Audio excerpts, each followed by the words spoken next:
What can you say about him overall? Because obviously it was a very rough game for him at Wake Forest, but ever since then he seemed to progress a little bit more each week. Yeah, I mean, he's grown up week in, week out, and growing in all phases of his life.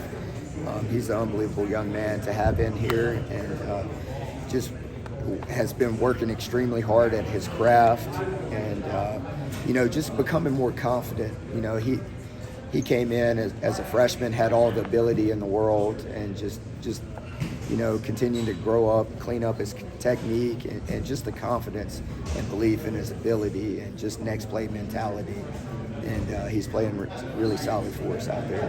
I mean, you guys have talked about Wade's versatility, but then to really see it on display tonight, I mean, that guy was all over the field. Yeah, definitely. So I thought he had two opportunities, or at least two opportunities to make some interceptions.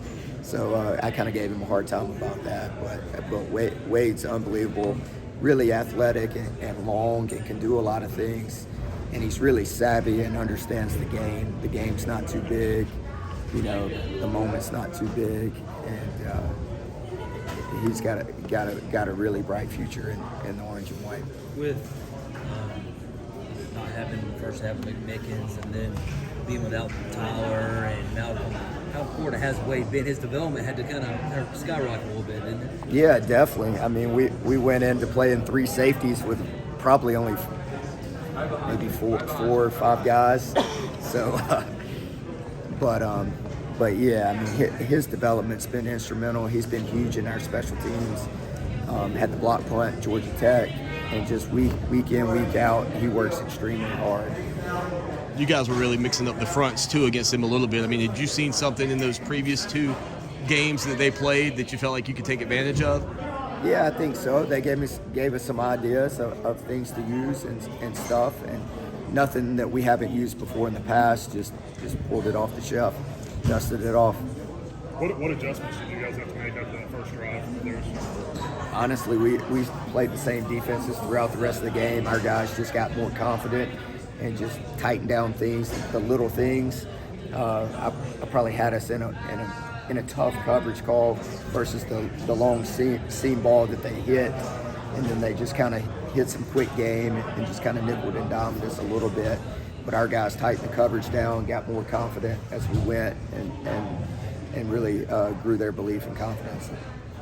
Carolina's usually a team that can strike fast, but today it seemed like their offense was kind of stagnant, slow. They drove the ball out. Is that something y'all did, or you think that might have just been their game plan that y'all were able to neutralize?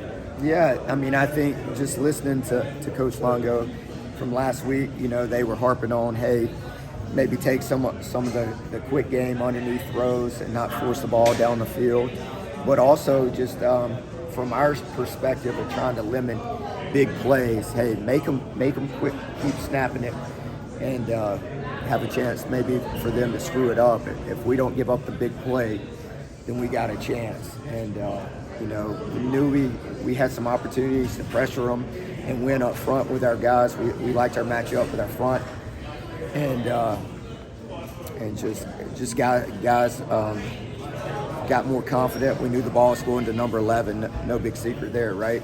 So our guys executed the game plan. Wes, I know I asked you after, I think, the first game this season, just the chess match. It's a little bit different in this capacity as the defensive coordinator. How do you think you've grown through these, 13 games this season? Oh, yeah, definitely. I mean, I've aged a lot, I can tell you that. So, but I mean, I just feel really confident now in my ability to make decisions and put us in position to win, and just have grown as a leader, and we've got a tremendous staff as well.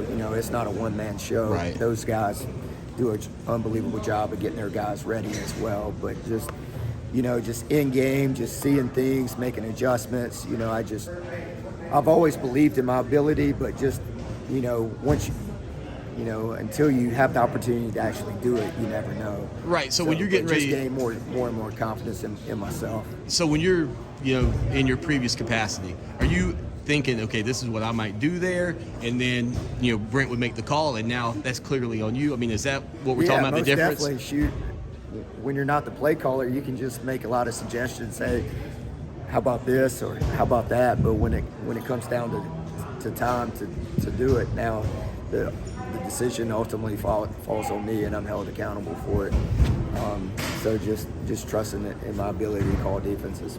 I mean, what does it say about the players that you lose to Notre Dame, you bounce back really strong, and then you lose last week, you bounce back really strong? These guys are listening to you as well. Yeah, football at the end of the day is about players and matchups, and we got an unbelievable locker room. You know, it's been a lot of challenges this year.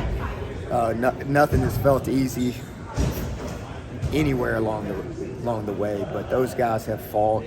They've worked really hard. They've stayed together. They have each other's back. There's no finger pointing. You know, we're all pulling in the same direction, and those guys are giving everything they've got to Clemson. They're representing their families, you know, representing the name on the back of their jersey and the front of their jersey, and I couldn't be more proud of a group of young men.